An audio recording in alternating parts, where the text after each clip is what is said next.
Cyber স্পেসে গুজব, অপতথ্যের ক্রমবর্ধমান বিস্তার, কৃত্রিম বুদ্ধিমত্তা অর্থাৎ আর্টিফিশিয়াল ইন্টেলিজেন্স ব্যবহার করে বিভ্রান্তিকর, অপমানকর, বিরক্তিকর ও মানহানিকর কন্টেন্ট তৈরি এবং প্রচারের প্রবণতা, সামাজিক যোগাযোগ মাধ্যমে ক্ষতিকর কন্টেন্ট দ্রুত অপসারণের প্রয়োজনীয়তা এবং আন্তর্জাতিক প্রযুক্তি প্ল্যাটফর্মসমূহের সাথে অধিকতর কার্যকর সমন্বয়ের জন্য সাইবার সুরক্ষা আইনের একটা সংশোধনী আনতে হবে। সেটা সাইবার সুরক্ষা আইন 2026 নামে আমরা অবহিত করব।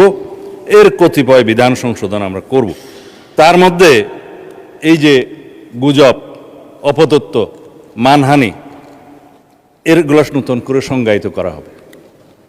এছাড়া সাইবার স্পেসে এরূপ কন্টেন্টের প্রচার প্রতিরোধের জন্য একটা নতুন ধারার শাস্তির বিধান এখানে আনা হবে।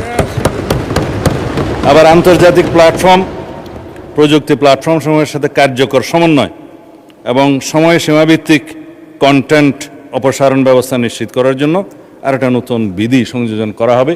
কারণ এখন আমরা রিকোয়েস্ট করি, হয়তো 6 মাস পরে সেটা অপসারণ করে নাও করতে পারে, সেই জন্য এটা আনা। আর এই যে রিপোর্টকৃত কন্টেন্টের অপসারণ প্রক্রিয়া অধিকতর কার্যকর এবং জবাবদিহিতামূলক করার জন্য সেখানে বিধান আনা হবে।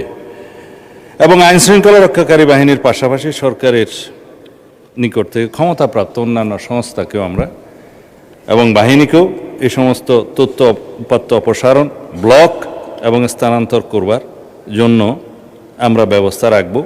সেখানে আমরা অনেক অথরিটি আছে, জাতীয় সাইবার সুরক্ষা আইনের মহাপরিচালক আছে, প্রযোজ্য ক্ষেত্রে বিটিআরসি আছে, তাদেরকে আমরা এই ক্ষমতা দিতে পারি।